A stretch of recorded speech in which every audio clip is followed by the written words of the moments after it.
Amis du lundi, hardi, bonsoir et bienvenue dans notre nouveau rendez-vous estival de la réinformation. Et nous allons poursuivre aujourd'hui notre traditionnelle galerie de portraits. Alors, nous partons à la rencontre du dandy de la réinformation, Charles-Henri Deloy, administrateur de Radio Courtoisie, vieux camarade, écrivain. Et ensuite, vers 19h45, nous ferons le portrait d'un autre camarade, qui est Richard de Sèze, directeur de la rédaction de Radio Courtoisie, qui fut longtemps spécialiste de stratégie de communication, mais qui est aussi un écrivain, un journaliste, un militant politique, et autant de facettes donc que nous allons découvrir sous peu avec vous. Alors, mais pour l'instant, je me tourne vers notre premier invité et ses multiples facettes à lui aussi, Charles-Henri Deloy. Bonjour, monsieur le président. Bonjour, monsieur l'administrateur. J'aime bien les titres.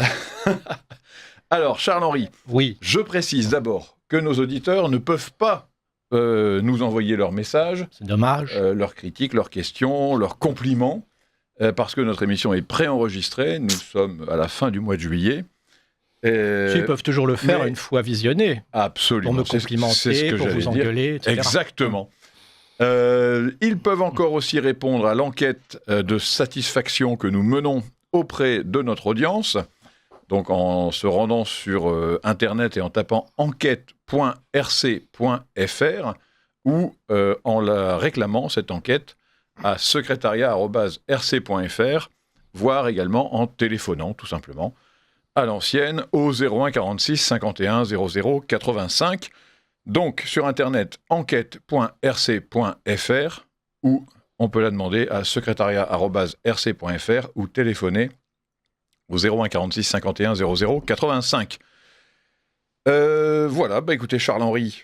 Merci. C'était l'émission. À bientôt. Non, je sais pas. Et Charles-Henri, voilà, donc on se connaît depuis quoi maintenant 15 ans. Oui. Un certain temps. Un certain temps, on va dire. Donc vous êtes écrivain, vous êtes chroniqueur, vous êtes moraliste. Je précise que Charles-Henri Deloy n'est pas journaliste. Non, oui, j'aime à lire. Oui, parce que je ne veux pas usurper des titres que je n'ai pas. Il n'est pas pour moi, journaliste, c'est celui qui écrit pour un journal, qui est salarié, Absolument. qui est appointé dans un journal. Or, hélas, personne ne me paye pour ce que je fais. Donc, je ne me considère pas du tout comme journaliste. Vous n'avez pas de prix. Voilà. C'est ça. Ah oui, ça doit être ça. Oui, c'est un peu facile, ça. Vous avez dit que j'étais dandy. Alors, ça me plaît bien, parce que c'est souvent mal pris. Mais il y a autant de dandy que de définitions du dandisme. Quelle est la vôtre ? Qu'est-ce que c'est pour vous un dandy ? Alors là, c'est moi qui pose les questions. Oui. La question. Dites-nous, allez-y. Non, mais j'aime beaucoup la définition de Barbé d'Aurevilly, qui est un de mes maîtres d'ailleurs. Le dandy, c'est celui qui combat l'ennui par une souveraine futilité. Alors, donc ça sera plus dans l'attitude et dans l'état d'esprit que dans la mise. Mais bien sûr, la mise, c'est rien du tout. La mise, c'est le côté superficiel, justement. D'ailleurs, un dandouille doit refléter à l'extérieur ce qu'il est à l'intérieur. Alors, vous pouvez être facétieux, ce qui est mon cas, mais ça ne se voit pas dans mon accoutrement. Parce que je suis plutôt quelqu'un de très, très classique. On dit même quelquefois que j'ai un côté austère, rigide, je dirais pas raide ça. comme la justice. Mais ça, c'est parce que vous connaissez sous d'autres facettes, mon cher président. Mais extérieurement, vous savez, vous avez l'air sérieux. Pas sur l'épaule. Je suis sérieux. Ça, c'est une bonne remarque, parce que je suis sérieux, parce qu'il faut être sérieux dans la vie, il ne faut pas décevoir, mais je ne me prends pas au sérieux, et je n'aime pas les gens qui se prennent au sérieux. D'où ce côté peut-être où je regarde la société comme un immense théâtre où chacun joue sa comédie. Oui. Chacun joue son rôle voilà. Donc, alors chez le dandy, il y a également quelqu'un qui se met un peu en marge des règles, justement, qui vit un peu, qui connaît les règles, contrairement aux rustres, aux balourds, mais c'est quelqu'un qui maîtrise l'usage, mais qui s'en joue. Est-ce que c'est vous ou est-ce que... Oui, j'aime bien cette définition aussi. Vous savez, c'est comme les manuels de savoir-vivre, il faut les connaître, mais pour mieux les transgresser. Et puis quelqu'un qui a du bon sens et qui n'est pas... je veux dire, qui a le sens de la nuance et qui, j'espère, fait preuve d'une certaine délicatesse, n'a pas besoin de manuel de savoir-vivre. En théorie, voilà. Quand vous êtes chez quelqu'un, vous ne mettez pas les pieds sur les fauteuils. C'est des trucs de bon sens. Donc, Après, voilà. Oui, et puis on a surtout l'usage familial. Et puis, oui, bien sûr, on se ressent de son milieu. Même si ça peut être utile. Moi, alors, sincèrement, ça fait il se trouve que je collectionne les manuels de savoir-vivre, j'aime bien. Mais c'est utile. C'est utile. On y découvre plein de choses, déjà sur les modes de vie de nos ancêtres. Pour connaître des usages qui n'ont plus de raison d'être, mais qui sont restés. Par exemple, la fourchette, les pics vers la table. Ce que je regrette, c'est que dans les restaurants français, on ne respecte plus cet usage, parce que les Français avaient leurs armoiries sur le dos de la fourchette, et non pas sur le ventre, comme les Anglais. Donc les Anglais mettent toujours leur fourchette avec les pics en l'air. Les Français doivent mettre leur fourchette, les pics, côté table. Alors les restaurateurs, bon d'abord il y a longtemps qu'il n'y a plus de chiffres, parce qu'on n'a plus de couverts en argent, hélas. Et en revanche, ils disent oui, ça abîme les nappes. Bah, zut quoi. On change les nappes. Et ben voilà, on change les nappes. Oui. Enfin. Il y a des usages très sympathiques, oui. Les fleurs, par exemple. On vient pas avec son bouquet de fleurs, c'est assez décommandé, parce que ça... Ah si, pourquoi ça dépend. Le mieux, en fait, si vous apportez des fleurs, par exemple, à la maîtresse de maison, et que tout le monde lui apporte des fleurs, elle se retrouve complètement envahie. Idéalement, il faut les envoyer le matin ou le lendemain. Oui, et de même, on ne vient pas avec sa bouteille de pinard. C'est vrai, mais moi, je voyais plutôt un dîner en intime. Vous apportez des fleurs à votre belle, quand même. Ça, c'est sûr, mais... Après, oui, la maîtresse de maison, c'est vrai ce que tu dis. On le fait envoyer le lendemain, en général. Exactement. Alors, on parlait de famille. Oui. Je vous laisse boire. Dans quelle famille êtes-vous né où? Alors, je suis né le 5 octobre 1964. On est au milieu des années 60, une époque bénie des 30 glorieuses. Alors, évidemment, j'étais petit, je ne me rendais pas compte que c'était la belle époque. Et puis, j'ai tendance à enjoliver mon enfance. Sans doute parce que, ayant été le petit dernier, le garçon... qui venait en dernier, j'étais très fusionnel avec ma mère. Et comme mes frères et sœurs étaient beaucoup plus âgés que moi, et ça compte quand on est petit, elle s'est beaucoup occupée de moi, ce qui fait que j'ai été surtout élevé par ma mère. On y reviendra tout à l'heure quand on parlera de l'importance des dames. C'est un petit peu comme La promesse de l'aube de Robin Gary. La promesse de l'aube. Vous savez, avec l'amour maternel, la vie vous fait une promesse qu'elle ne tient pas. Pourquoi ? Parce qu'évidemment, quand vous avez une mère qui se consacre beaucoup à vous, vous pensez que le monde est fini là. Autour de vous, voilà. Oui. C'est pas qu'il tourne autour de moi, mais qu'il est comme ça et que tout le monde sera aussi bienveillant envers moi. Puis vous découvrez plus tard que c'est loin d'être le cas. Alors ça rend, certes... équilibré et j'espère pas trop mal élevé. Mais ça peut être un peu une fragilité puisque vous devez faire vos armes tout seul. C'est là où il y a le rôle du père pour vous dire que la société n'est pas un long fleuve tranquille. Oui. Alors qui était votre père ? Alors, mon père était colonel de cavalerie. Ah oui, donc c'est le genre qui vous rappelle effectivement que le monde ne va pas tourner autour de vous. Oui, et puis vous voyez... c'est peut-être ce côté rigide que j'ai chez moi, c'est que j'ai gardé le pas un peu martial du militaire. Donc mon père a quitté l'armée assez jeune, à 45 ans, parce que c'était après la guerre d'Algérie. C'était l'âge aussi, c'était des carrières qui étaient brèves. Et puis c'était après la guerre d'Algérie, il ne faut pas oublier. Il est parti juste après, 1 an après ma naissance. J'ai eu le plaisir d'avoir comme cadeau de baptême une petite timbale en argent du régiment de mon père. Et puis, il a pris sa retraite en 65. Mais pour aller dans le civil, parce qu'à l'époque, beaucoup d'anciens officiers se reconvertissaient, surtout à 45 ans. Il n'allait pas terminer une carrière à 45 ans. Donc, mon grand-père a eu un peu le même parcours. Donc, pour moi, l'armée, ça compte, puisque j'étais un peu destiné naturellement à être militaire, parce que mon grand-père était militaire. Ah, mon arrière-grand-père était avocat, ce qui va bien, puisque j'aime le droit, l'épée et la balance. Et les robes. Alors, la robe et l'épée, si vous voulez, mais enfin, le côté juriste, je plaisante. Le côté militaire... Maintenant, pourquoi les avocats ont des robes? Oui, mais je sais bien, ça s'appelle un jeu de mots. Vous voulez me lancer sur mon côté travesti, mais ça, on y reviendra plus tard. Je ne sais pas. Oui, ben ça fait partie de mes facéties, mais pour en revenir à mon père, Donc je le voyais le soir, il rentrait, il était directeur des ventes dans une société de produits métallurgiques.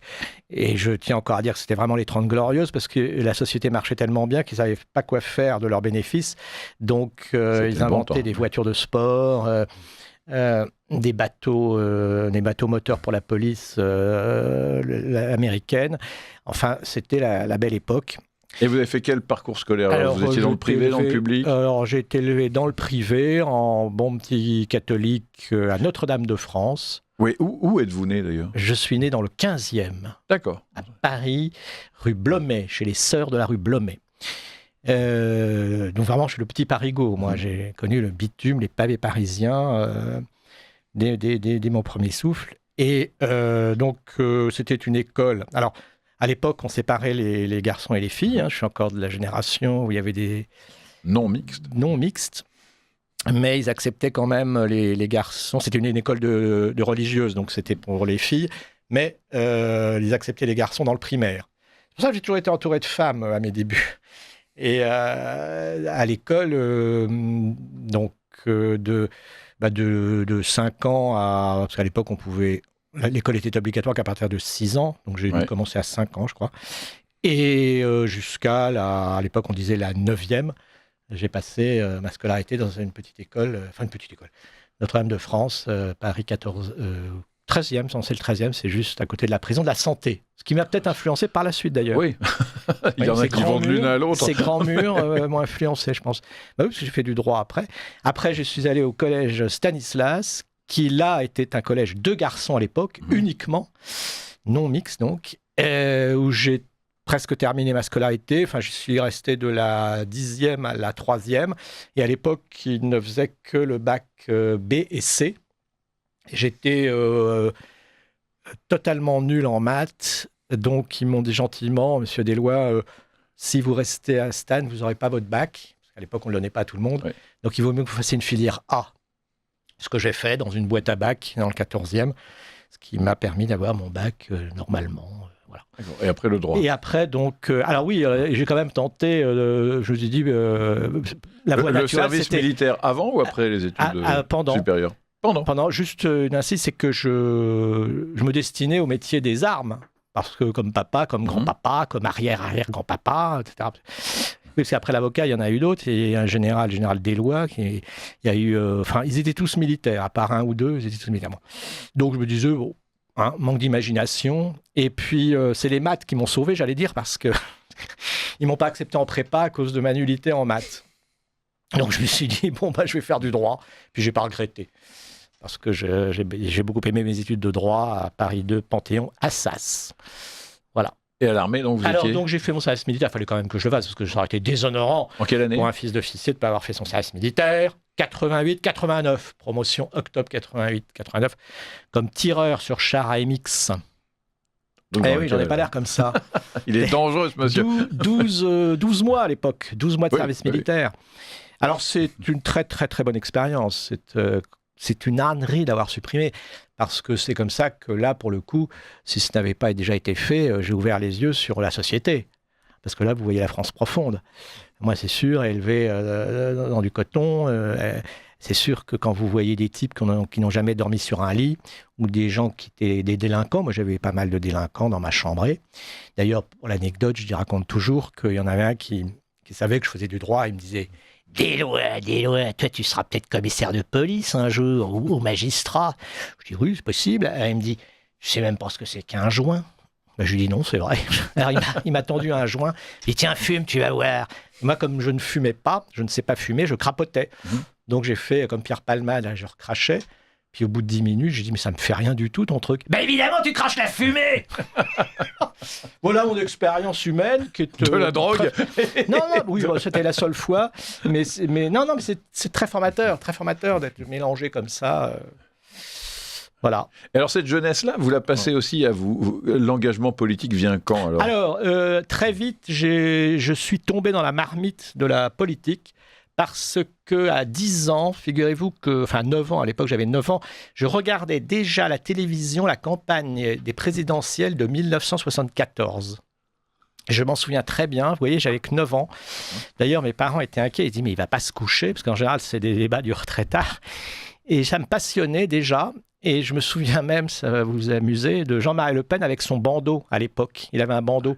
Et je l'appelais le pirate. Parce que pour moi, les gens qui avaient un bandeau, c'était forcément des pirates. Donc je l'appelais le pirate. C'est vrai qu'il faisait un peu peur pour un enfant. Mais vous voyez, je suis tombé dedans petit. Et après, j'ai eu des déclics alors plus mûrs, à l'âge de 13 ou 14 ans, quand on commence à se forger quand même des opinions. J'ai eu le déclic avec la loi Veil de 1974. Enfin, la loi a été discutée en 1974 pour être appliquée en 1975 sur l'interruption volontaire de grossesse. Vous étiez très jeune encore. Eh ben, j'avais 74, enfin 75, j'avais 10 ans. Oui, j'avais 10 ans. Oui, c'est vrai que j'étais quand même encore assez jeune. Oui, je me voyais plus vieux, mais non, j'avais que 10 ans. Et ça m'avait choqué, parce que j'avais compris qu'il s'agissait quand même de mettre fin à la vie des enfants. Oui, d'un enfant. Enfin. Oui. Ça m'avait beaucoup choqué. Je ne comprenais pas en fait ce qui se passait, comment on pouvait froidement comme ça faire une loi pour éliminer un enfant. Et déjà, je me disais, mais si c'est ça la démocratie, j'avais compris quand même qu'une majorité pouvait décider d'appliquer une loi mortifère. Contre le bien commun. Ouais. Donc c'était quand même quelque chose qui me trottait dans la tête. Alors plus tard, effectivement, où j'étais plus mûr, j'ai appris ce que c'était que les partis politiques, etc. À l'école, j'avais des idées bien arrêtées, notamment sur l'ordre et la justice. Pour moi, il n'y a pas de justice sans ordre. Pourquoi ? Parce que, je crois que c'était en première ou en seconde, il y avait une petite bande de voyous dans ma classe qui voulaient faire la loi. Et moi, je ne rentrais pas là-dedans. Je ne collais pas au schéma de la loi du plus fort. Donc, je me rebellais. Les professeurs étaient lâches. Et quand il y avait le foutoir dans la classe, ils collaient tout le monde. Ah donc j'ai dit non. Vieux classique, ça aussi j'ai subi. Donc je dis c'est tellement injuste que je n'allais pas à la colle collective, la punition collective, qui est particulièrement imbécile puisque ça punit des innocents et ça ne fait pas peur aux coupables, puisqu'au contraire ça dilue la responsabilité. Par conséquent, le samedi j'étais collé injustement, mais je n'y allais pas. Et le lundi, j'étais convoqué devant le directeur. Ça a été ma première plaidoirie, où je lui ai expliqué pourquoi je n'allais pas à la colle, étant absolument irresponsable de ce méfait. Il m'a donné raison. Première victoire. Il me dit, vous ne le dites pas au prof, hein, mais très lâche en plus, mais bon, il m'a quand même donné raison. Et je me suis dit, voilà, ta carrière est faite, tu vas devenir avocat, etc. Bon, je n'ai pas devenu pour d'autres raisons, mais il n'empêche que j'ai fait du droit et que c'est bien dans ma nature d'avoir un sens de la justice. Bon, pas parce que quand j'ai vu mes camarades qui faisaient que du fiscal ou des divorces, franchement, c'est pas très excitant. J'aurais préféré faire du pénal. C'est pas trop tard, vous savez qu'on peut être avocat à tout âge, mais moi c'est le pénal, je suis plutôt pénaliste dans l'âme. Et soit je défends la veuve ou l'orphelin, soit la personne pour la bonne cause que je trouve injustement punie. Eh ben bravo. Voilà, monsieur le directeur. Eh ben, monsieur merci. le président. Alors, comment vous êtes... On en vient là, vous découvrez donc les partis politiques, vous êtes choqué par la loi Veil. Oui. Mais vous êtes monarchiste aussi. Royaliste. Royaliste. Oui, parce que monarchiste, ça pourrait être oui, ça peut ne pas être un roi. Ça pourrait être un dictateur. Bon. En France, nous sommes en monarchie républicaine. Ouais. Bon, oui, alors ça, c'est peut-être... Et quand est-ce que ça vient ? Est-ce que c'est aussi par vos origines ? Parce qu'il y a une lignée... Oui, on peut dire. Vous savez, les plus grands révolutionnaires étaient souvent des aristos. Bon. Oui. Mais oui, mais 200 ans après, on peut supposer que... Alors c'est par la connaissance de l'histoire, parce qu'effectivement, j'ai une grande admiration pour les rois qui ont fait la France, comme dirait l'autre. Parce que je l'ai... Comme qui ? Déjà le premier sacré, Clovis. Après Louis XI, qui a été un grand roi, parce que il n'est réduit qu'à la cage où il mettait des prisonniers, mais non, c'est un grand roi qui a agrandi beaucoup le royaume.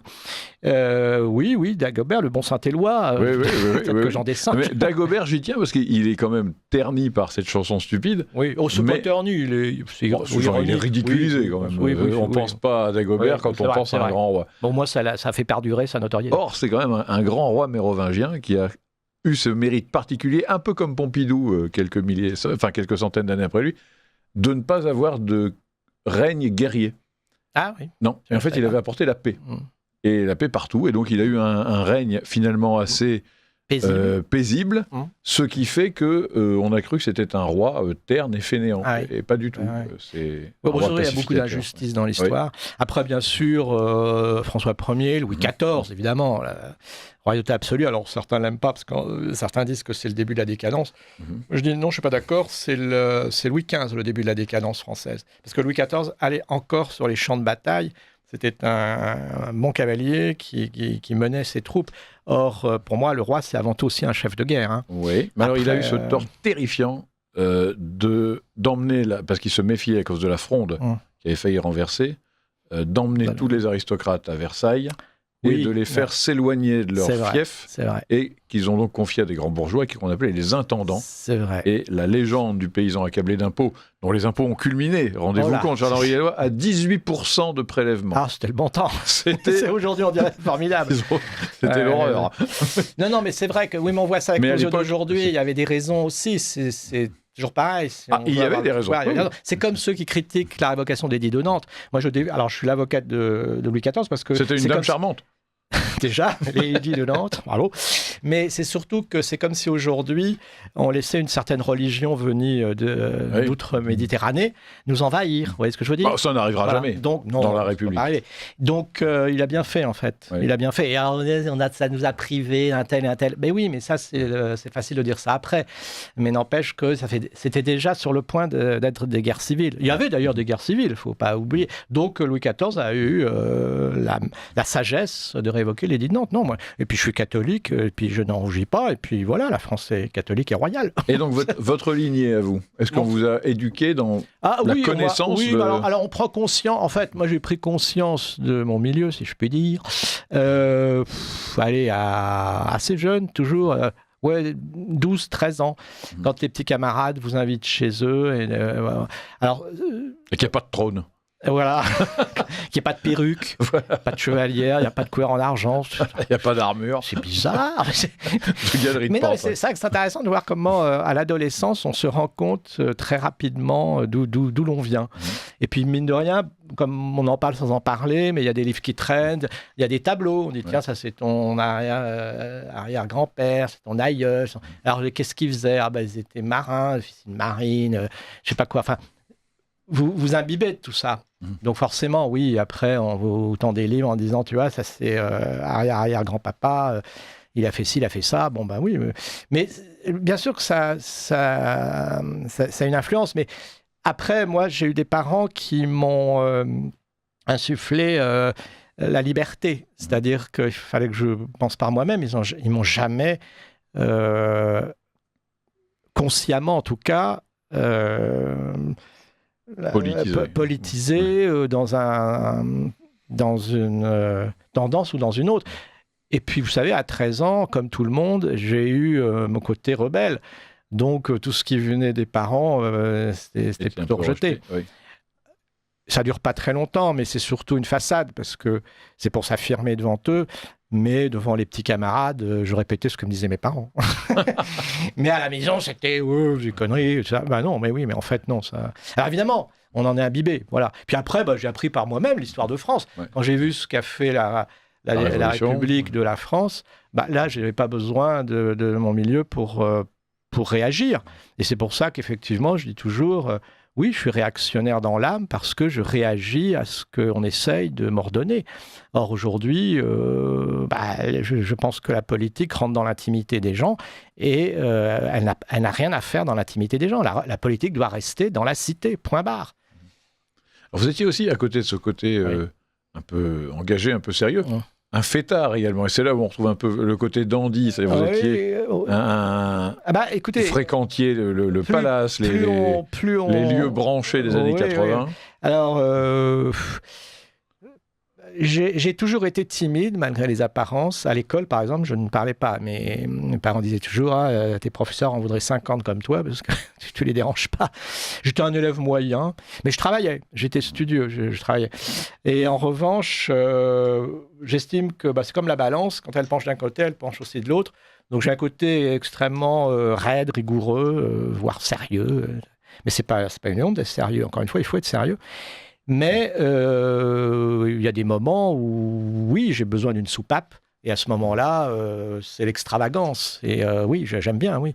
Alors bon, quand Racontez j'avais un peu. 18 ans, j'avais envie de sortir, de connaître tout Paris. J'ai écumé à peu près toutes les boîtes de nuit de Paris.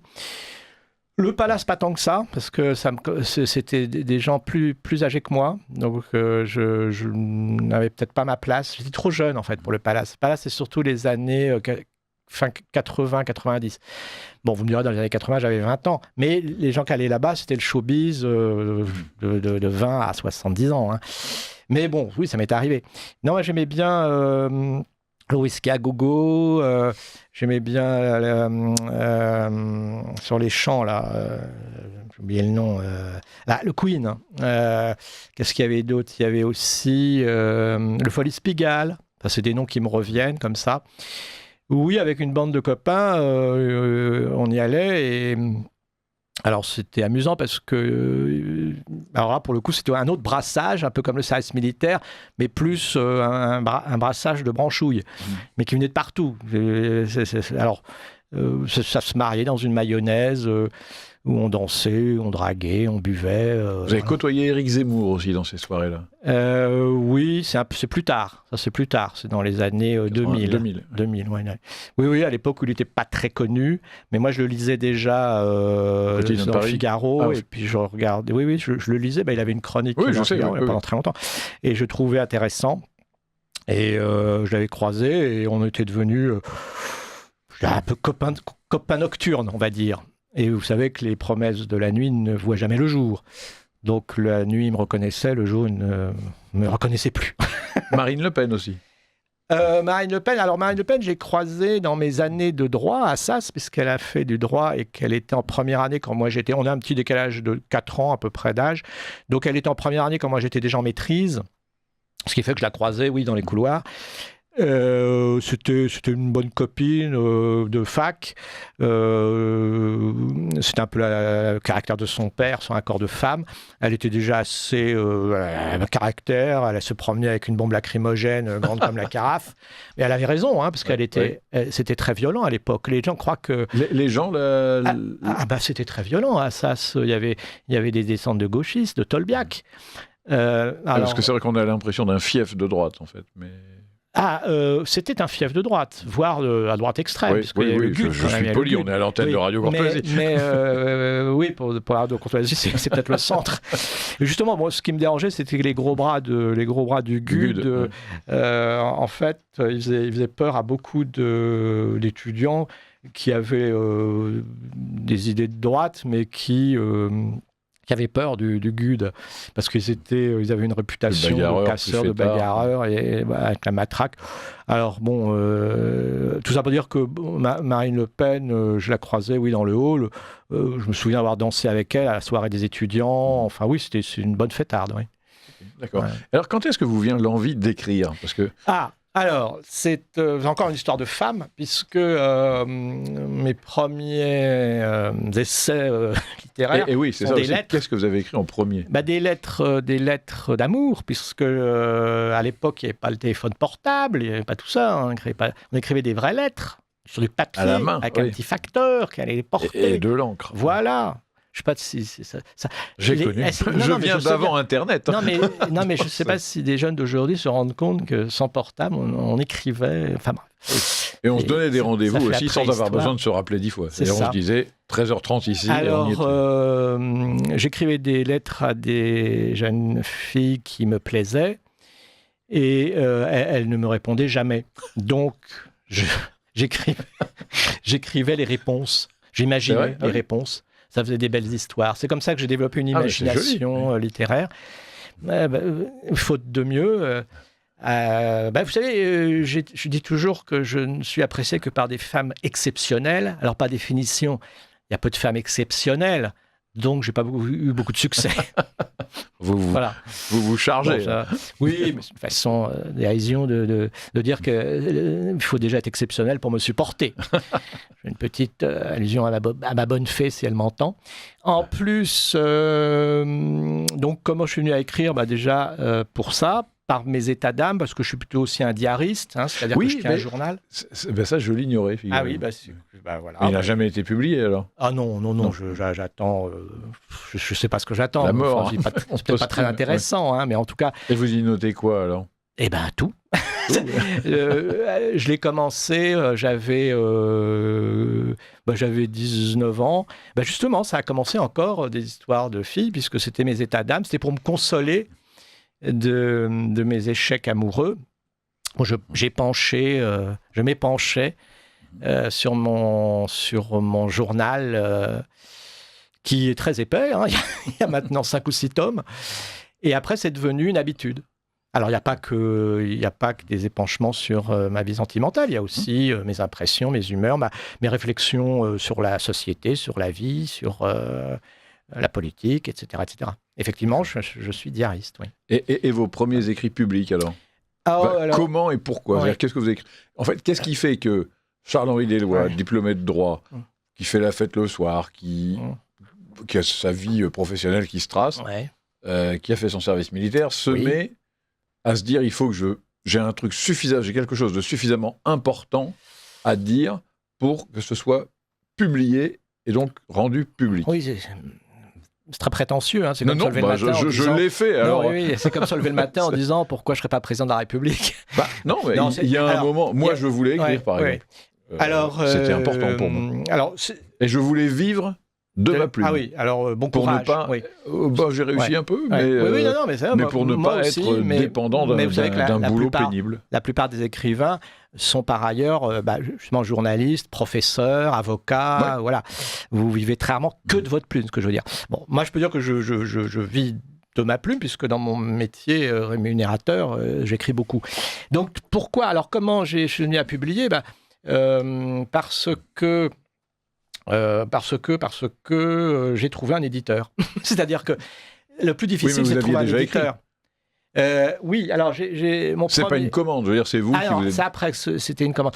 Mon premier livre, je l'ai écrit pour moi, effectivement. Alors, j'avais écrit des nouvelles dont tout le monde se foutait, et puis j'ai écrit un abécédaire. C'est-à-dire qui n'intéressait personne, ou dont tout le monde riait? Non, ça n'intéressait personne, mais j'étais pas j'avais pas la carte, comme on dit, je connaissais personne. Donc j'ai écrit un abécédaire d'un français incorrect et quelques joyeuses impertinences. Et je l'ai écrit à compte d'auteur. Et puis ça a plu à Roland Hélie, que vous connaissez sûrement, le directeur de Synthèse Nationale, qui m'a dit: écoute, Charles-Henri, ton abécédaire, il m'intéresse. J'ai dit qu'à Saint-Étienne, pour une fois que j'intéresse quelqu'un, un éditeur en plus. Il m'a dit, je te le publie. Et ça, c'est parti comme ça. Voilà, mon premier éditeur. Après, il y a eu Godefroy de Bouillon. Oui. Maintenant... après, il y a aussi eu... c'est quoi? C'est une trilogie, une tétralogie, je ne sais plus. Les chroniques radioactives. Maintenant, j'en suis au 4e. Donc, qui ont un lien extrêmement particulier avec le micro devant lequel vous parlez, puisque ce sont des chroniques déclamées à l'antenne de Radio Courtoisie. C'est pour ça que je dois beaucoup à Radio Courtoisie, parce que c'est Martial Bill qui m'a fait entrer à Radio Courtoisie, que l'on salue, et qui m'a dit Charles-Henri, tu reviens. Il m'avait invité d'ailleurs pour l'abécédaire. Et après, il m'a dit écoute, tes chroniques me plaisent, elles plaisent au public. J'avais fait un coup d'éclat avec j'irais cracher sur vos tongs. Voilà, absolument. Alors, on ne peut plus regarder ou entendre ce mot sans penser à vous, Charles-Henri. Tant mieux. C'est vrai, en plus. Non, mais c'est très, très, très gentil de votre part de me le dire, mais je n'ai pas fait que ça, évidemment, parce parfois on me réduit un peu à ça. Et je ne renie pas, c'est très bien, mais enfin, j'ai fait quand même beaucoup d'autres choses depuis, parce que ça date. Et j'en étais. Oui, donc il me dit, il faut revenir les autres semaines, c'était toutes les 4 semaines. Et puis, c'est parti comme ça. Et puis, je lui dis, toutes ces chroniques, autant les publier. Bon. Donc, c'est comme ça que j'ai publié mon premier tome de chroniques radioactives en, je crois, 2013. J'espère qu'il en reste des exemplaires, si les auditeurs, ça les intéresse. Godefroy de Bouillon, vous tapez chroniques radioactives. Et après, ça n'a fait que perdurer des années. Et, après Martial Bill, j'ai été chez Alain Lanavert. J'aimais beaucoup Alain Lanavert. Alors lui, l'homme de lettres et tout. Alors, j'étais flatté qu'il me prenne dans son émission, parce que ça rigole. Enfin, c'est quelqu'un qui a beaucoup d'humour, mais la question littéraire, faut s'accrocher, hein. Bon. Et il m'avait pris dans son émission. Malheureusement, il a arrêté. Enfin, malheureusement, c'est son droit, mais il a arrêté. Il nous manque. Et puis, voilà. Donc, ça a perduré quelques années. Donc, j'ai fait le tome 2, puis le tome 3, et puis le tome 4. Et là, j'en suis au 4e tome. C'est les nouvelles chroniques radioactives, mon dernier ouvrage que vous avez dans les mains, qui s'appelle Le bal des facétieux. Alors, je suis un peu polémiste aussi, parce alors ça, c'était d'ailleurs Jean Raspail, qui aurait 100, je crois, 101 ans ou 102 ans aujourd'hui. Jean Raspail, que j'avais croisé, écoutait Radio Courtoisie, et m'avait dit « Charles-Henri, vous faites la guerre avec les mots, c'est bien, continuez, vous êtes un polémiste ». Alors, je garde ce terme comme une... Il faut le garder comme une légion d'honneur, oui, absolument. Qu'on n'attribuait pas à n'importe qui, comme aujourd'hui. Mais voilà, Jean Raspail me qualifie de polémiste. Mais bon, voilà, oui, je suis un moraliste au sens 18e, parce que les gens croient que les moralistes, c'est ceux qui font la morale. Non, je ne fais pas de leçon de morale à personne. Simplement, un moraliste, c'est un observateur, on dirait aujourd'hui, un genre sociologue qui décrit son époque. Voilà. Oui. Alors, comment est-ce que vous écrivez au quotidien ? Certes. Et pourquoi ? Qu'est-ce qui, en fait, encore une fois, qu'est-ce qui fait que vous vous levez et que vous vous dites « ça, je dois l'écrire » ? Alors, ça me fait du bien, déjà, physiquement. Ça fait baisser la tension. Donc, c'est quelque chose qui apaise ? Oui, ça apaise. Ça m'apaise énormément d'écrire. Ça me soulage. Parce que vous savez, d'ailleurs, pas que les psys disent écrivez vos mots. Voilà. Donc, ça vient naturellement. Je l'ai fait de façon empirique. Et vous faites passer des messages ou vous insistez plutôt sur la manière, sur le style ? Parce qu'on sent chez vous Alors, il y a un côté extravagant, amusant, voire amuseur. Ironique, oui. Et puis aussi quelqu'un d'inquiet. On sent alors, c'est vrai que je aussi suis bien inquiet, un anxieux, mais même inquiet aussi à un titre beaucoup plus général pour la France. L'état de la France me rend malade. Mais vraiment. Oui. Quand j'entends certaines choses dans les médias, à la radio, à la télé, ça me rend malade physiquement. J'ai écrit d'ailleurs pour me défouler un procès de Jupiter, de qui je parle, le procès de Jupiter, Emmanuel Macron, parce que j'avais besoin, parce qu'il avait dit chaque Français est un procureur, oui, mais tu as des comptes à rendre, mon coco. Ouais. Et donc j'ai écrit le procès de Jupiter aux éditions Bouquins de synthèse nationale, petite pub, mais c'est vrai que ça soulage énormément, et puis aussi pour se comprendre, c'est-à-dire que vous en avez fait l'expérience. C'est une chose de penser, c'est une autre chose que de l'exprimer. De le formuler. Voilà, le formuler, exactement. Or, c'est un exercice salutaire que de trouver les mots justes, et juste le mot. Et c'est... moi, c'est un grand plaisir, une fois que j'ai bien ciselé ma phrase, de me dire, celle-là, c'est exactement ce que je pense. Elle est digne de figurer, elle est digne d'être publiée. Ouais. Vous savez, après, le style, il vient naturellement. Je ne cherche pas à faire un style, je suis moi-même. Ça ne sert à rien de copier quelqu'un. Il ne faut pas copier, il faut être soi-même. Sinon, d'ailleurs, c'est mauvais. Si on cherche à copier, c'est mauvais. Sauf si on fait un pastiche assumé pour... Si on fait un pastiche, c'est autre chose, oui. Mais il faut savoir sortir de ses admirations. Il faut être sincère avec soi-même parce que les gens le ressentent, vos lecteurs le ressentent. J'ai toujours écrit ce que je pensais. Pas peut-être tout ce que je pensais, parce que sinon je serais traduit tous les 4 matins dans la 17e chambre. Mais ce que je dis et ce que j'écris, surtout, je le pense. D'ailleurs, quand on me lit, les gens me disent souvent « on te croyait beaucoup plus rentre-dedans, etc. » Finalement, tu es assez nuancé. Et je vois la différence entre ceux qui me connaissent uniquement par la radio, par exemple, ou par les écrits. Ceux qui me lisent me trouvent très nuancé. Parce qu'effectivement, je suis plutôt quelqu'un d'assez nuancé, finalement. Après, c'est aussi les supports. C'est entre la radio et le papier induisent quand même une différence dans le ton. C'est-à-dire que, par définition, on est toujours plus nuancé sur le papier, où on a du temps, on a des mots... ça reste. Et puis ça reste. Faire attention quand même. La radio est plus on peut se lâcher un éruptive, peu. Voilà, c'est ça, exactement. Et on balance, parce qu'on est avec les copains, ou alors on est avec des adversaires, au contraire. Voilà, Et on frappe. Ça répond parfois à des humeurs. Oui. Alors chez vous, encore une fois, on retrouve les dames... souvent dans vos chroniques radioactives ou dans les enfants de Maastricht aussi, parce que vous vous intéressez aussi aux gens finalement, il n'y a pas que... oui, je vous dis, je suis un moraliste. Vous ne parlez pas que de vous. Non, je parle pas que de moi. Il y a quasiment un côté sociologue dans les enfants de Maastricht. Oui, c'est une vraie enquête. Oui, j'ai voulu faire... C'est peut-être ce que je préfère dans... chez moi. dans vos livres, en tout cas, oui, dans votre œuvre. Chacun y trouve ce qu'il veut. Il y en a qui me disent c'est ta nostalgie, parce que je suis quelqu'un d'assez nostalgique. Et j'ai le droit d'être nostalgique, ça m'agace quand on dit il ne faut pas être nostalgique. Ben si, on a le droit d'être nostalgique. Moi, quand on a eu une enfance merveilleuse, quand on a la chance d'avoir une bonne éducation, une bonne instruction, on ne peut être que nostalgique. Et il vaut mieux être nostalgique que mélancolique, d'ailleurs. Je trouve que la mélancolie est un sentiment je suis un petit peu aussi mélancolique. Mais justement, alors, l'écriture soigne la mélancolie. Oui. Alors, pour revenir à votre question, alors les enfants de Maastricht, c'est parce que je m'intéresse, à mes neveux, à la génération qui vient, et je trouve que, hélas, cette génération est déshéritée. Déshéritée matériellement, parce qu'elle vivra moins bien qu'avant, et intellectuellement. Mais tout le monde n'est pas comme ça. Et si vous qui avez fait l'honneur de lire mon livre, ça se termine avec de l'espoir.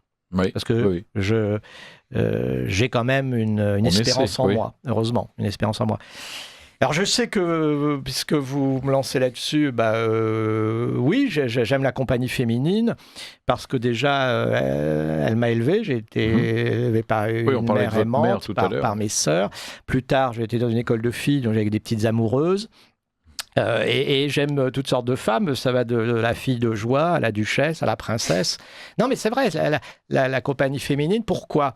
J'ai réfléchi là-dessus, tout simplement parce que, en essayant de séduire, on donne le meilleur de soi-même. Donc, ça force à vivre correctement. Et oui, quand vous voulez séduire une femme, vous vous montrez sous votre meilleur jour. Bon, une femme ne va pas tomber amoureuse quelqu'un qui ne fait pas envie, quoi. Bon. Et puis, quand on n'est pas Alain Delon, faut se servir de ce qu'on a. Hein. Donc, il faut essayer de briller intellectuellement, si possible être drôle, les femmes aiment ça. Il faut se défendre avec ses armes. Donc moi, que vous apportent les femmes, justement ? Est-ce que c'est quoi ? C'est le réconfort, c'est la gaudriole, c'est le moteur, c'est de se dire le matin, je vais pas me laisser aller parce que j'ai pas envie d'être regardé d'une façon misérabiliste et de faire pitié. Déjà, après, oui, les femmes sont des consolatrices quand même. Et puis, elles sont quand même, je dirais, plus à l'écoute. Les hommes, ils veulent toujours qu'on les admire, ils veulent toujours faire les beaux, ils veulent... Bon. Une femme verra peut-être derrière plus... elle sera peut-être plus subtile sur la personnalité du gaillard, quoi. Voilà, puis c'est des confidentes. Vous vous confiez peut-être plus facilement à la femme que vous aimez que... un homme... Ah oui ? Ça dépend après le lien que vous avez, mais j'ai remarqué... Moi non, pour le coup. Oui, mais alors, c'est toujours pareil. Moi, mes amis, par exemple, alors, je fais partie de ceux qui disaient autrefois qu'on ne pouvait pas avoir une amitié homme-femme sans qu'il y ait une part de séduction. Ça change avec l'âge, parce que c'est plus vrai. Maintenant, je peux être très ami avec des femmes sans ambiguïté sentimentale. Bon. C'est la chute du taux de testostérone, souvent, qui... Ah, peut-être, oui, c'est possible. Scientifiquement, oui. Oui, c'est possible. Oui, c'est possible. Et puis, mais pour revenir à votre question, oui, si. Alors, l'amitié est chez moi essentielle, ça compte énormément, oui. L'amitié homme-femme ou l'amitié non, l'amitié en général, l'amitié entre hommes. Une camaraderie, j'appellerais ça. Une camaraderie, c'est exceptionnel. Vous n'avez pas une dizaine d'amis, c'est pas vrai. Non. Des très, très bons amis qui sont capables de se lever à 2h du matin pour vous donner un coup de main, il n'y en a pas beaucoup. Des gens qui vivaient au monomotapa. Pardon ? Des gens qui vivaient au monomotapa. La Fontaine. 2 amis vivaient au monomotapa. Je n'étais pas dedans du tout. Non, mais c'est une très jolie fable sur l'amitié. Vous voyez, je ne la connais pas. Mais en tout cas, où est-ce que vous vouliez m'emmener sur l'amitié ? Je vous interroge, ce que ça représente sur vous et comment ça se traduit dans vos écrits, d'ailleurs. Je ne sais pas si j'en parle beaucoup, l'amitié, mais... je suis très sensible, oui, aux rapports humains et j'aimerais avoir une bande de copains un peu à la Georges Brassens. Ouais. Et d'ailleurs, c'est ce qui m'a guidé aussi dans la recherche d'une sorte d'autre famille choisie, celle-là, pour pouvoir se confier effectivement et peut-être dire des choses qu'on ne dirait pas à sa famille, à ses parents, à ses liens de sang, oui. Alors, je voulais poursuivre sur un autre point de votre personnalité, de votre œuvre, alors qui se manifeste aussi souvent à la radio, oui, mais aussi dans vos écrits, c'est le côté irrévérencieux, comment dirais-je, Oui, un peu, oui, c'est ça. Irrévérencieux. Qui prend le contre-pied, en fait. C'est-à-dire que... Et la défense de l'indéfendable, le goût quasiment de la contradiction pour le plaisir de la polémique, de la contradiction et de... Alors, je vous arrête tout de suite, parce qu'on me dit ça, après tout. Enfin, je veux dire, oui, il y a peut-être un peu de ça, mais encore une fois, c'est parce que j'en ressens le besoin sincère. Ouais. C'est-à-dire, comme je vous ai dit, j'ai horreur des chasses à l'homme. Un passage. Je pense savoir à quoi vous faites allusion, mais parce que tout, hein, vraiment. Oui. Non, mais alors, déjà...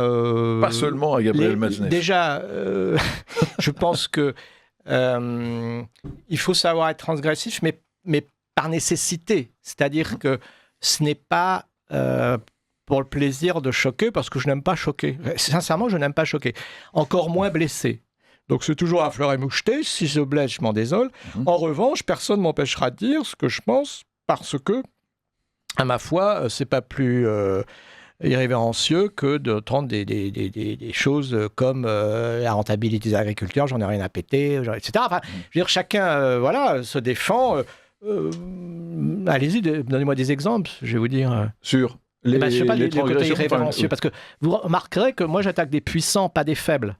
Ah non, mais je vous dis pas que vous attaquez. Non, mais je dis l'irrévérence. En tout cas, vous allez bien contre la pensée générale. C'est-à-dire que même à Radio Courtoisie, on est quand même peu aujourd'hui à défendre Gabriel Matzneff. Je n'en fais pas partie, je ne le défends pas, par exemple. Alors je vous laisse le faire parce que nous sommes libres. Alors, ça tombe bien parce que ça fait partie, pour moi, des principes de, liberté d'expression. Gabriel Matzneff est un écrivain, il a quand même le droit de publier. On lui enlève la possibilité de publier. C'est ignoble. Et c'est ignoble. Il y a les affaires judiciaires. Les affaires de conscience, ça, c'est pour les curés et les magistrats. Moi, je ne suis ni curé ni magistrat. Je suis un lecteur et j'aime lire du Gabriel Matzneff. Bon, je trouve que c'est un grand écrivain, un des rares encore classiques du 20-21e siècle. J'aime aussi Michel Houellebecq, j'aime Richard Millet. Ah oui. Ce sont des écrivains qui, pour moi, resteront dans l'histoire du 20 et 21e siècle.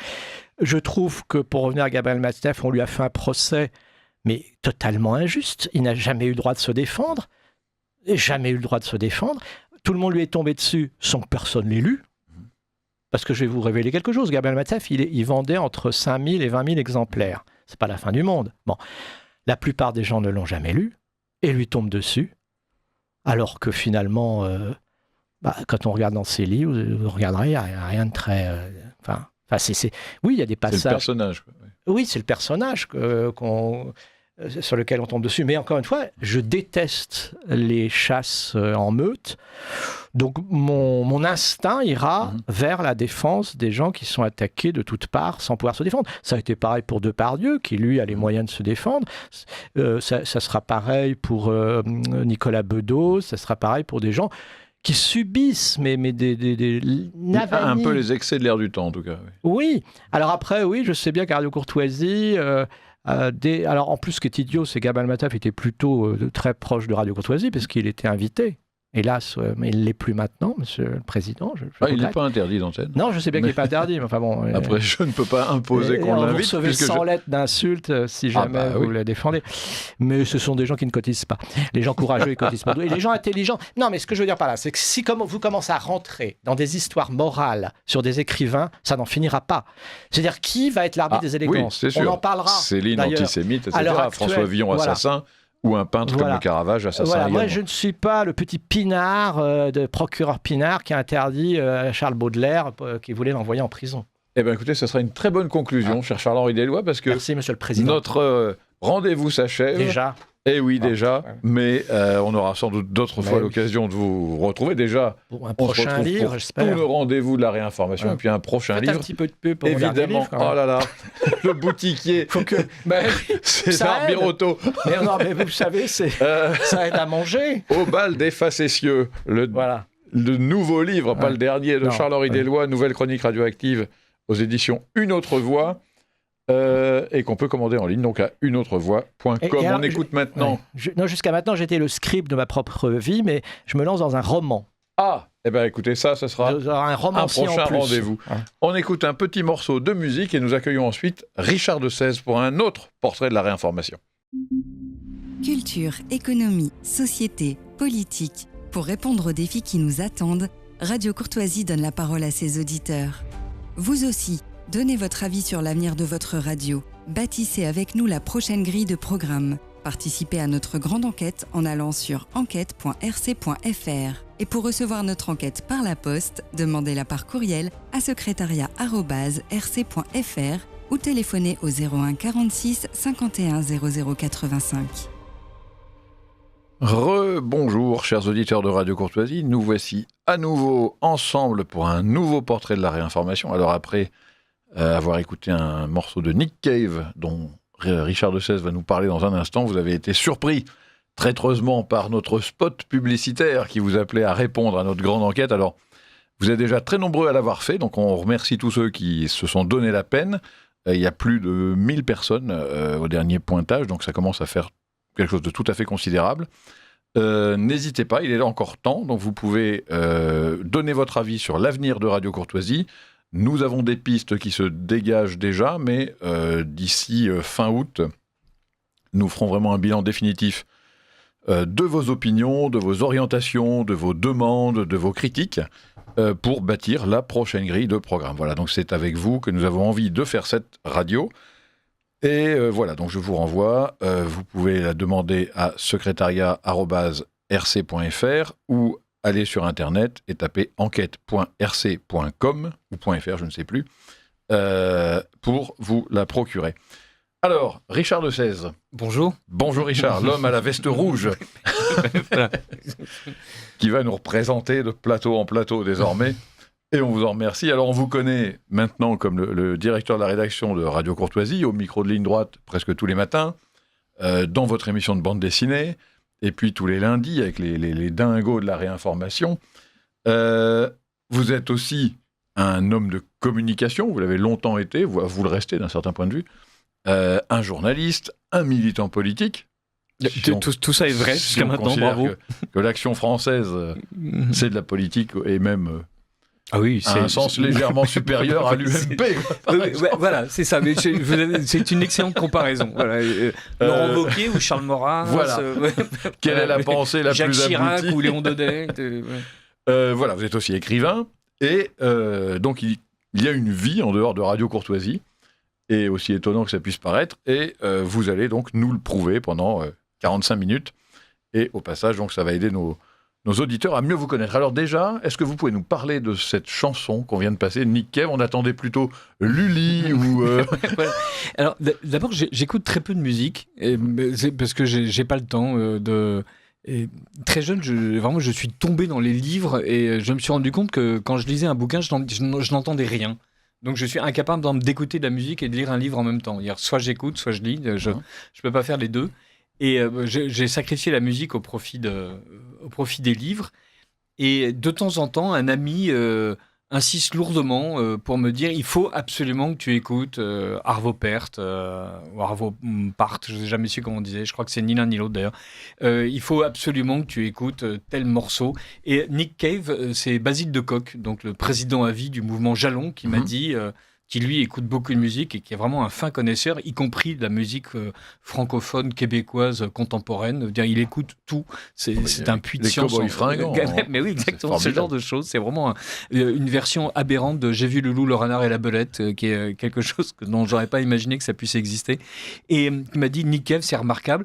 Et cette chanson-là, c'est la chanson en plus qui accompagne un film avec Lambert Wilson qui joue le rôle d'un capitaine de gendarmerie, si je ne m'abuse, qui tombe plus ou moins amoureux d'une de ses subordonnées.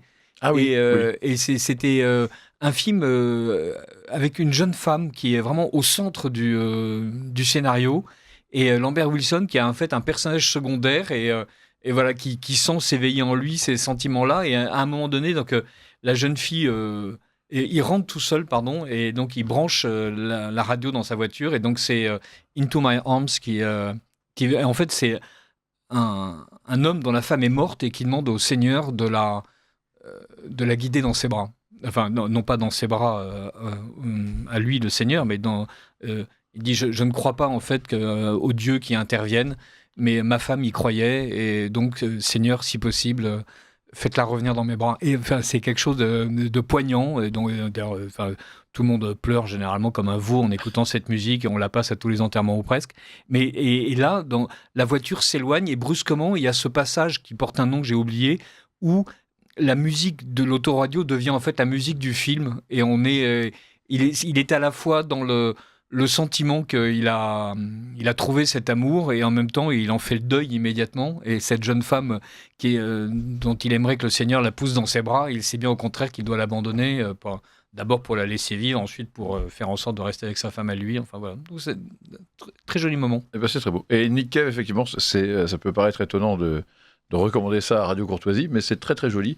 Et il l'a fait, alors c'est triste, c'est dommage de devoir en arriver là, mais il a lui-même perdu un enfant, et oui. De manière absolument atroce. Et cruellement, ça a donné lieu à certains de ses plus beaux albums dans la foulée.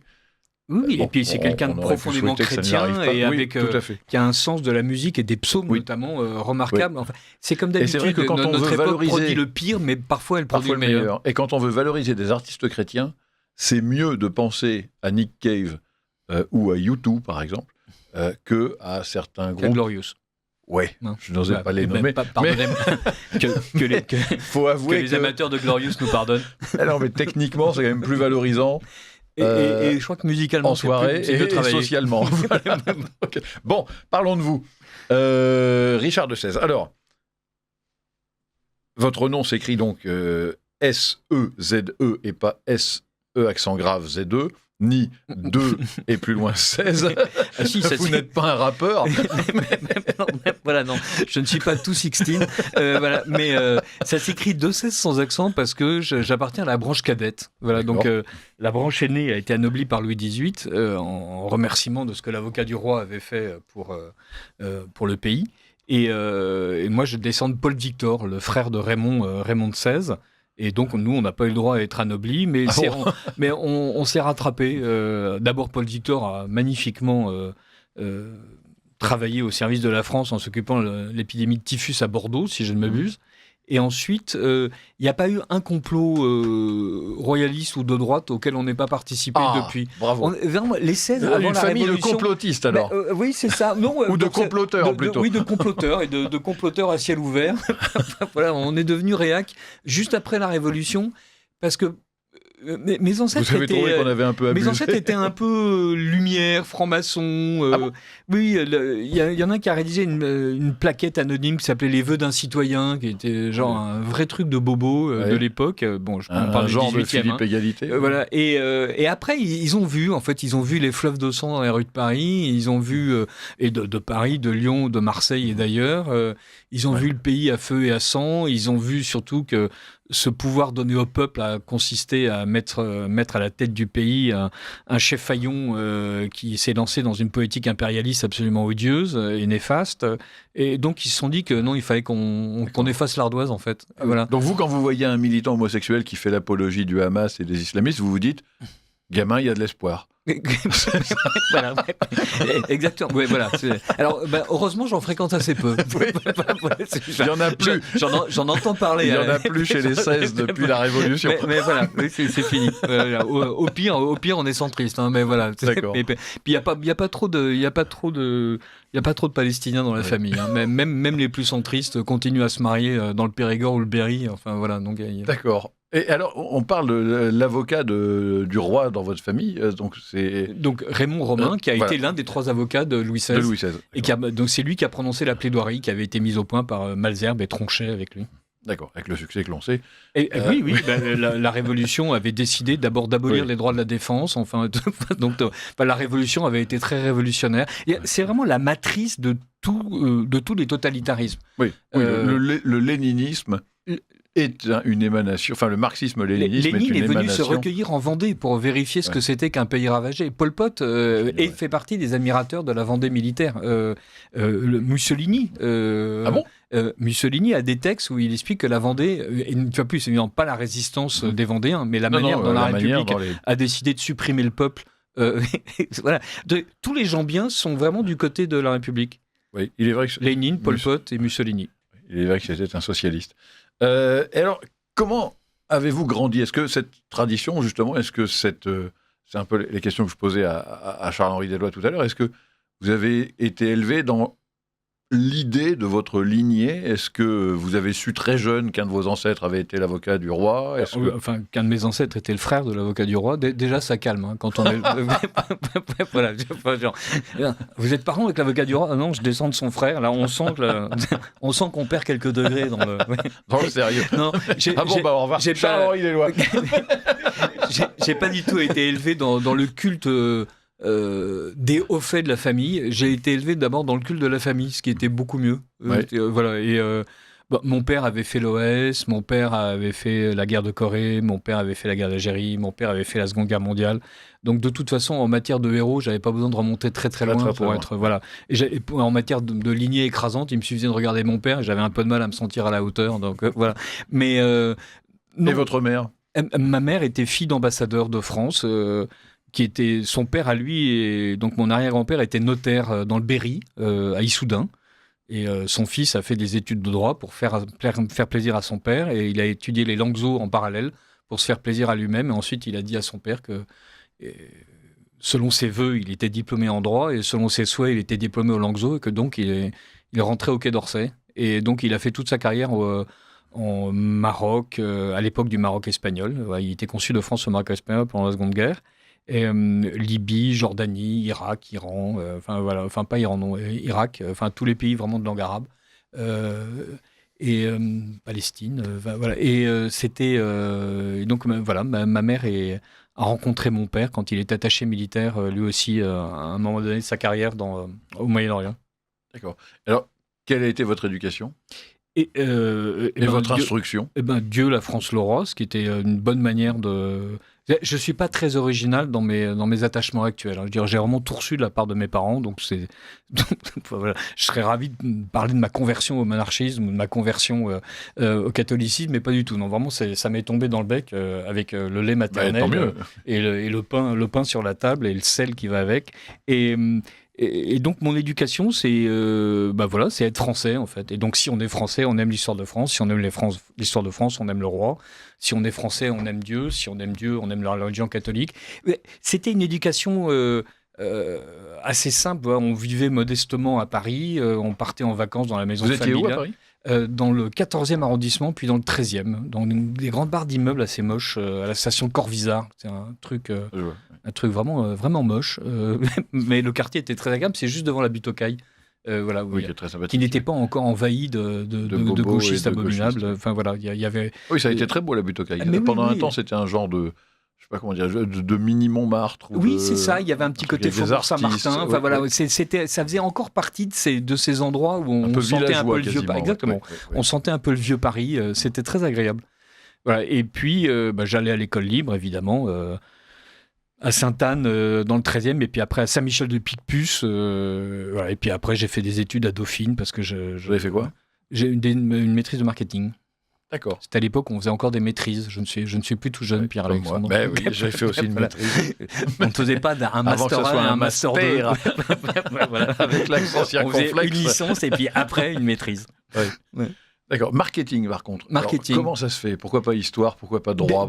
En fait, j'étais très inquiet de mes capacités sociales. Je me disais, il faut absolument que je fasse des études où je risque de gagner de l'argent. Et donc j'ai tout fait des choix de carrière formidables. Je suis rentré chez Armand Collin comme secrétaire de fabrication parce que je me disais c'est génial, je vais pouvoir acheter des bouquins pas chers. Je crois que c'est là où j'ai compris. Malin. Voilà, c'est là où j'ai compris qu'en fait il y a vraiment aucune chance que mes études ne servent à quoi que ce soit. Armand Collin, c'est vraiment. Armand Collin, c'est. D'abord, il y avait de bons bouquins d'histoire. Oui, c'était universitaire. Moi, j'ai acheté. Mais c'était maçon Armand Collin. On a Pierre Milza de Versailles à Berlin. Voilà. On a tous bossé avec ça. Mais je me suis rendu compte que c'était aussi le sapeur Camembert, la famille Fenouillard et le savant Cosinus. Autrement dit, les tout premiers essais de bande dessinée. Enfin, parmi les premiers essais de bande dessinée à la française. Voilà, non, il y avait un très joli fond chez Armand Collin. Alors, on reviendra sur vos études après et puis sur votre travail. Mais il y a aussi, puisqu'on parle de BD, vous êtes un passionné de bande dessinée, vous animez une émission à Radio Courtoisie, vous êtes le chroniqueur BD. Vous êtes le chroniqueur bande dessinée de Valeurs Actuelles, depuis longtemps. Comment ça vient, ça? C'est l'enfance aussi? Vous êtes né... Alors, il y avait très peu de bandes dessinées à la maison. Il y avait Tintin, évidemment. Donc vous êtes vengé après, il y en a plein chez vous maintenant. Maintenant, la maison Madame dégueule. 16. Madame de 16. Madame de 16 serait ravie qu'il y en ait moins. Et voilà, mais c'est mort. Chérie, je peux t'annoncer, ça va continuer à arriver. J'ai découvert Jacobs pendant les vacances à Locmariaquer, où maman nous avait acheté Le Mystère de la Grande Pyramide. Et j'ai trouvé ça fascinant.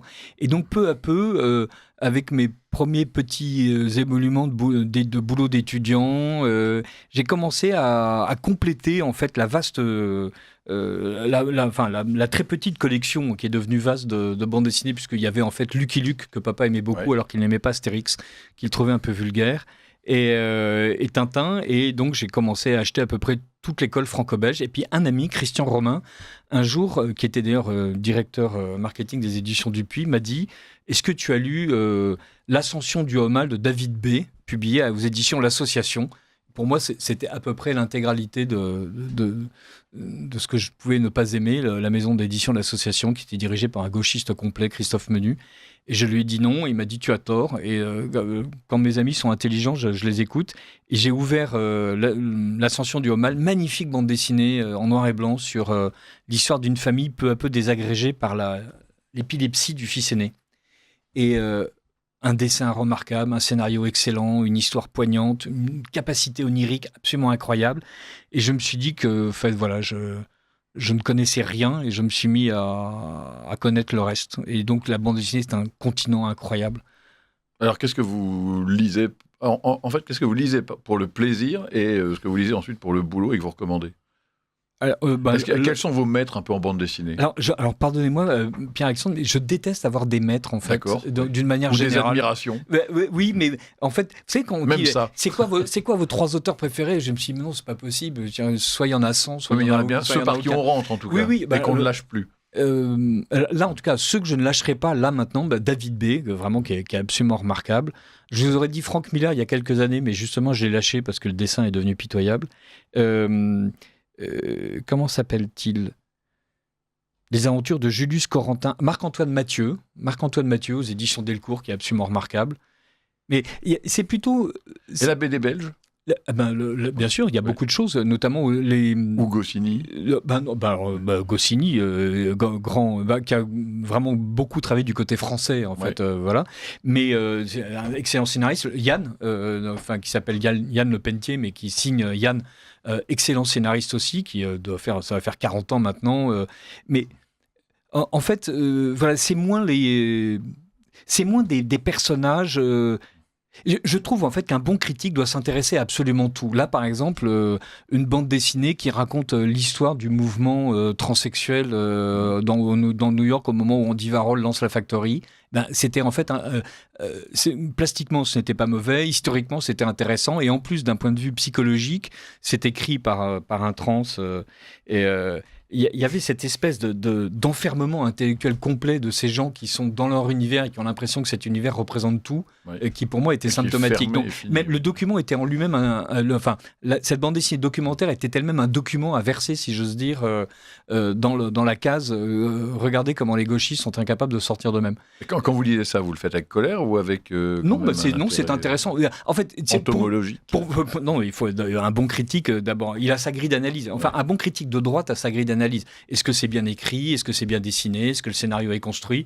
Enfin, moi, je n'imagine pas que le bout ne renvoie pas à un référent, en fait. Donc, qu'il s'agisse de peinture, de cinéma ou de bande dessinée, à chaque fois, c'est regardons quels sont les fondamentaux et regardons si ces fondamentaux sont maîtrisés ou, à défaut d'être maîtrisés, que la personne est capable d'en jouer avec talent.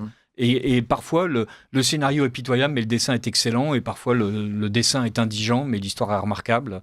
Voilà, bon, s'il n'y a aucune des qualités, le truc part à la poubelle. Il faut le vendre. Voilà. Et Madame de 16 aura un volume de moins sur les rayons. Entendu. Moi, j'étais en train de relire, alors sans rapport avec notre émission, mais en ce moment, je relis alors je relis, non pas à la recherche du temps perdu ou je ne sais qui, mais Achille Talon de Greg. J'adore, je trouve ça fantastique. Alors, le dessin, j'aime bien ce dessin un peu grossier, mais c'est surtout le niveau de français qui est absolument stupéfiant. C'est incroyable. Les bulles surchargées de texte, avec Hilarion Le Funès. Ça rend indigent la totalité de la BD soi-disant sérieuse d'aujourd'hui. Celle qui se prend au sérieux. Alors, il y a des BD sérieuses, Homicide chez Delcourt par exemple, qui raconte un an d'une brigade criminelle dans une ville aux États-Unis. C'est sérieux. Ça n'a absolument rien de drôle, mais c'est remarquable d'observation. C'est adapté d'un véritable reportage. Non, c'est surtout Greg rend ridicule la prétendue bande dessinée d'humour d'aujourd'hui, qui est indigente. Jules, c'est indigent dans son dessin, le mec qui a été adapté à la télévision, et donc on en parlait récemment. Arte a diffusé un dessin animé où on voit Jésus dans la crèche se rouler dans son caca, et donc l'inspiration est immonde, le dessin est immonde, il y a rien. Et la réflexion. Alors que d'abord Achille Talon, c'est Greg était de droite, il a été l'envoyé une minute aux États-Unis. Absolument. Dans les années 80. Il a même fait des couvertures promotionnelles pour le Libre Journal de Serge de Beketch. Voilà. Et c'est aussi un des scénaristes d'Hergé. Il a travaillé avec lui sur des projets de dessin animé, et c'est l'un des scénaristes de Franquin, avec notamment l'un des meilleurs albums de Franquin, Spirou et Fantasio, QRN sur Bretzelbourg, mais aussi L'ombre du Z, Le prisonnier du Bouddha, qui est une très bonne bande dessinée anticommuniste. Greg, c'est un génie. Et puis Bernard Prince, Bruno Brasil. Il y avait tout un pan de bande dessinée d'aventure pour adolescents et grands adolescents, qui est tout à fait remarquable chez Greg. Et avec un côté un peu bizarre. Il a arrêté beaucoup de ses séries en plein succès. Crac, il les a fermées. Brusquement, il a tué. Dans Bruno Brasil, il a tué tout le monde. Le commando Caïman, du jour au lendemain, c'est Whip Rafale est morte, Gaucho Morales est handicapé. J'en parle comme si c'était des potes, mais oui, c'est ce que j'allais dire. On va passer à des choses plus légères. On va parler de politique. L'un des mérites de la littérature, y compris la littérature dessinée, c'est cette espèce d'empathie qu'on a pour ces créatures. D'ailleurs, les jansénistes disaient que c'était pour ça précisément qu'il ne fallait pas lire de romans, parce qu'on dépense une affection pour des personnes qui n'existent pas, et que on ferait mieux d'aimer les créatures du Seigneur. Ils ont raison, mais enfin bon, ce serait un peu triste. Voilà, on a le droit d'aimer les jansénistes aussi. Oui. Et voilà. Donc parlons politique. Oui, parce que le temps file malheureusement. Alors, comment vous êtes-vous formé politiquement ? Est-ce que vous êtes encore royaliste ? Et comment c'est venu ? Alors, c'est venu parce que papa m'a dit que c'était bien. D'accord. À la maison. Grande autonomie et grande indépendance. Je l'ai dit au départ. Vraiment, je n'ai absolument rien. J'ai tout reçu. Donc, d'ailleurs, je suis très content d'en rendre grâce à ceux qui me l'ont donné. Et quand on se tenait mal à table, les papa et ses frères nous disaient: tu te crois à l'Élysée ? Et donc, au début, évidemment, sans même savoir ce qu'était l'Élysée, on comprenait qu'on s'était très mal tenu, en fait. Et donc, on se tenait mieux, on rectifiait la position, on ne mangeait pas avec ses doigts. Et donc, peu à peu, cette manière de détester la République adaptée aux enfants m'a paru très, très profonde. Non, et puis, je suis resté royaliste parce que la République ment, tout simplement, et que l'histoire de France, telle qu'elle est racontée à l'école, est fausse. Et d'ailleurs, la plupart des gens qui viennent à l'Action française, ils viennent parce qu'ils se sont rendus compte justement du mensonge dans lequel la République les entretenait. Dire, je pense que la plupart des gens qui viennent aujourd'hui à Radio Courtoisie ou sur les médias alternatifs, comme les surnomment les médias de grand chemin, ils viennent parce qu'ils se rendent bien compte que ce qu'on leur dit du monde qui les entoure est faux, en fait. Tiens, je suis en train de lire, alors c'est pas allemand là, mais je suis en train de regarder, non pas de lire, une série sur les SAS anglais. Et j'y ai trouvé des choses qui pourront nourrir votre anglophobie galopante et naturelle. C'est gentil. Voilà, oui, j'ai pris des notes. et notamment, ces salopards, dans la série, se moquent, tournent un peu en dérision des gens, notamment les SAS français, et notamment un monsieur tout à fait prestigieux, Augustin Jordan. Et il se trouve que j'ai été le professeur, je crois, de son petit-fils. Voilà, donc c'est quelqu'un. Quand je l'ai vu ainsi malmené dans la série, ça m'a choqué. Mais oui, voilà. Donc mais les Anglais sont méprisables. Le mensonge ça aussi, fait partie du récit historique. C'est venu avec le reste de l'éducation. Voilà, oui. On m'a appris à aimer la France, à ne pas aimer les Anglais. Enfin, voilà, donc et à faire la fête aussi, parce que Thierry Ardisson est mort tout récemment.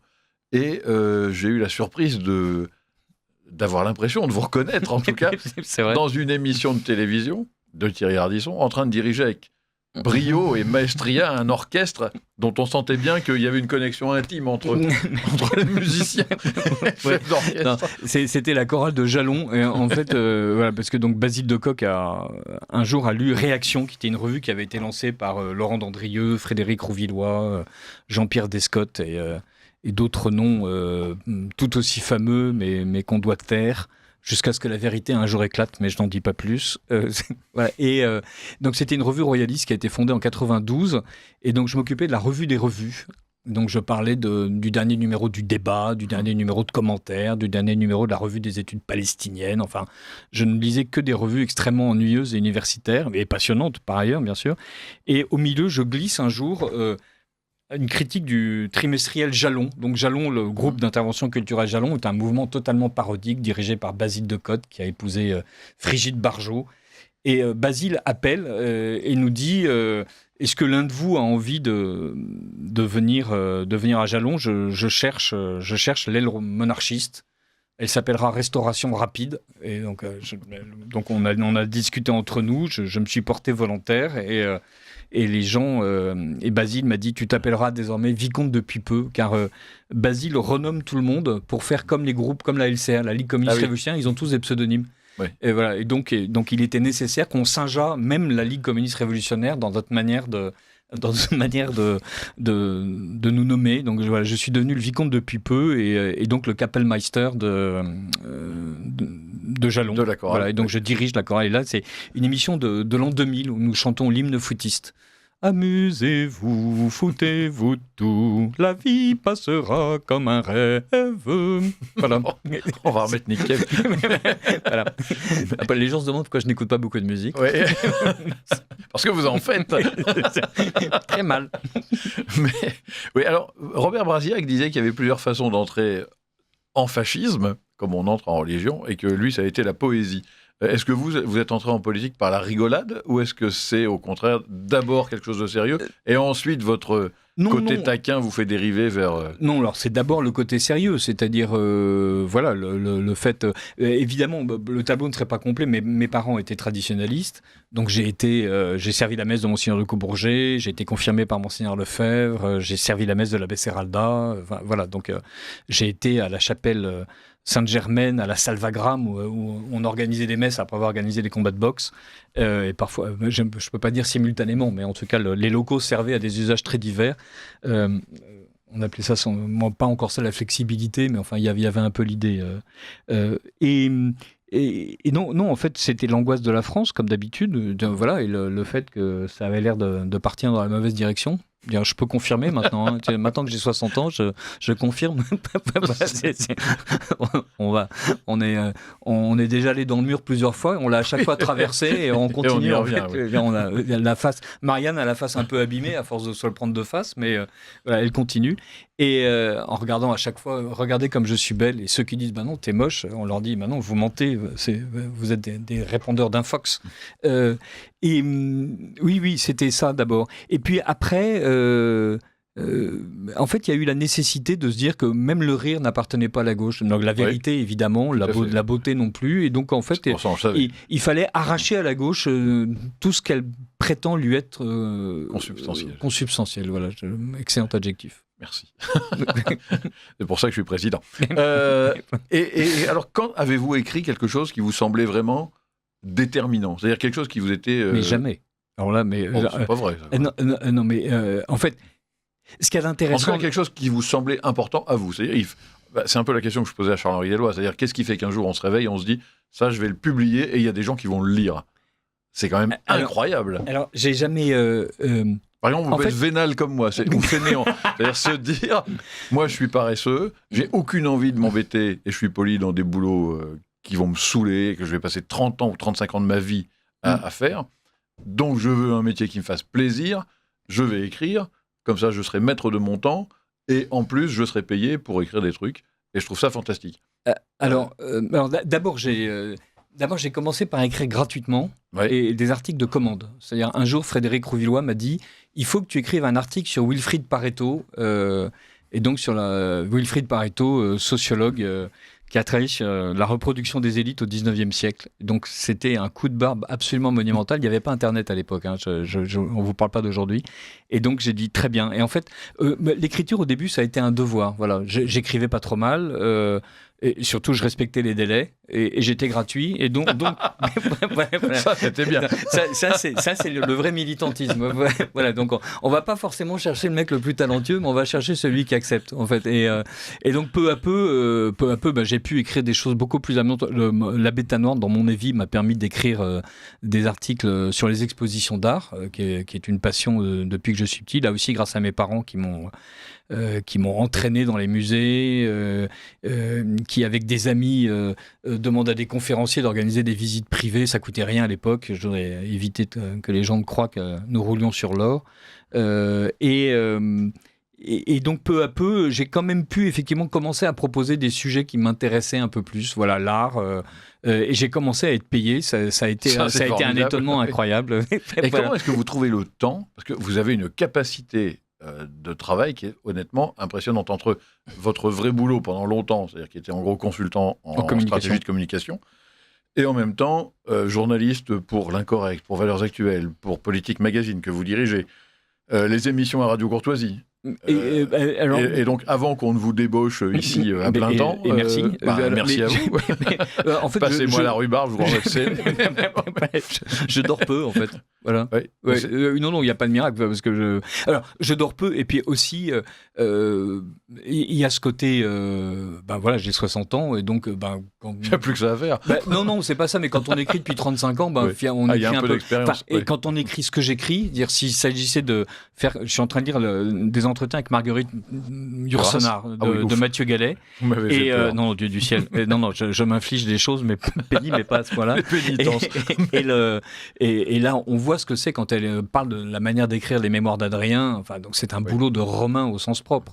Et non, moi, c'est quand même plus léger, quoi. Voilà. Donc, je suis incapable d'écrire des choses aussi grandioses que les mémoires d'Adrien, mais des chroniques, des éditoriaux, voilà. Et en fait, l'intérêt aussi, quand on a la fibre politique, c'est qu'on sent les choses. Et puis en plus, quand on a des convictions très, très ancrées, comme moi, des convictions simples, voilà, Dieu, la France, le roi, c'est pas compliqué de trouver des sujets qui fâchent. Et c'est pas compliqué d'en dire du mal. Alors après ça, il faut le dire bien. Donc voilà. Mais voilà, grâce à Radio Courtoisie, entre autres, le fait d'être baigné dans l'actualité en permanence, c'est autant d'éléments qui viennent sédimenter. Voilà. Et donc après ça, il suffit d'écrémer. Et voilà, c'est réglé. Et ça arrive. Bon, écoutez, cher Richard, notre émission touche à sa fin. Malheureusement, ça passe à une vitesse folle parce qu'on a encore moins de temps que ce que j'imaginais. Merci d'être venu. Merci à Charles-Henri Deloy également qui est resté là pour nous écouter. On se retrouve ce soir en réalité, donc en direct pour un cercle de la presse habituel. Et puis donc je rappelle que vous êtes, en faisant de l'autopromo un petit peu, vous êtes l'auteur donc de Les belles-mères sont-elles de droite ? Voilà, qui vient de sortir à la Nouvelle Librairie. À la Nouvelle Librairie. Et vous allez bientôt publier 2 nouveaux ouvrages, mais il est pas encore temps d'en parler. Mais non, on en parlera en octobre et on saoulera tous les auditeurs de Radio Courtoisie avec la nouvelle production. Vous ferez la tournée des Grands-Ducs. Merci beaucoup, merci Charles-Henri Deloy, merci Richard Dessèze, merci Aline à la technique et à bientôt pour un nouveau rendez-vous de la réinformation.